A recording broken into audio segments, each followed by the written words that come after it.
tradition, and European values, we must not ignore one essential truth. We are currently engaged in a spiritual war in Europe. This is not a war fought with tanks and rockets, but with narratives, ideologies, and the erosion of identity. We are confronted with three forces that in many areas challenge the very soul of Europe. The climate religion, when it turns from concern into dogma and declares mankind the enemy of the earth. Radical gender and LGBT activism, when it denies biological reality and undermines family structures. And Islamism, when it rejects our liberal secular societies, infiltrates them, or openly threatens them. Let me be clear, we are not speaking of individuals, not of fellow citizens with different beliefs, but of ideologies that erode the foundation of our continent.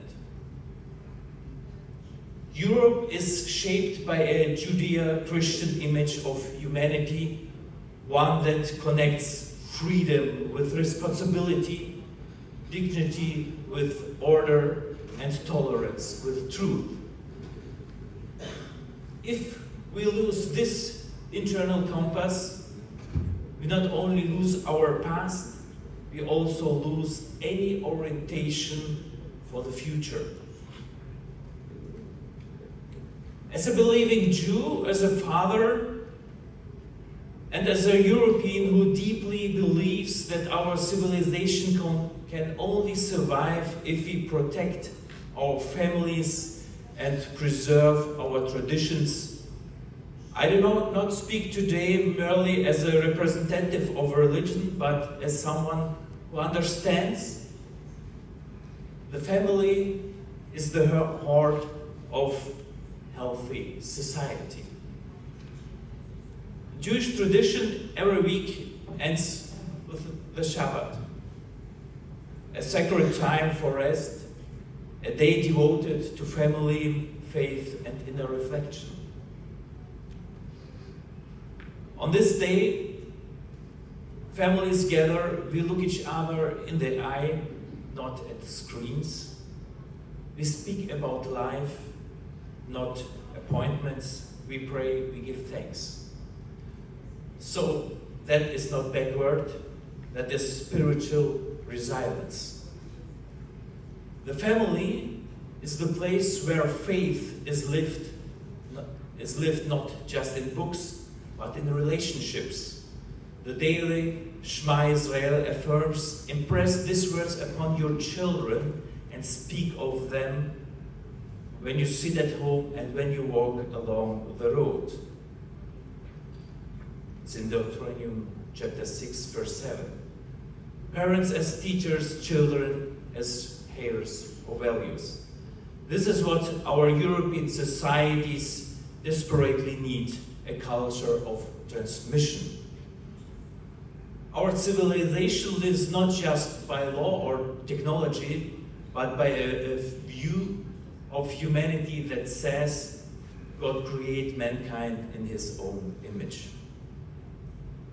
From this flows every person has inviolable dignity, but also responsibility. That responsibility begins not in law books, it begins in the family.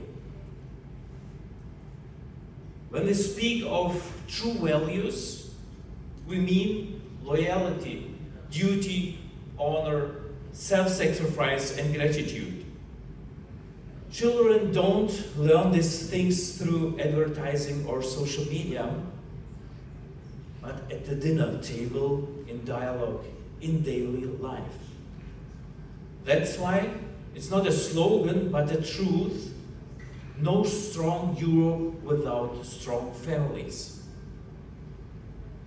Whoever defends Traditions today defends not the past, but the future. As is written in Jeremiah chapter 6, verse 16, ask for the ancient paths where the good way lies and walk in it. Our task is not to reinvent the wheel, but to keep it on track. Tradition is not a chain, it's a compass. Many thanks, and may God bless you.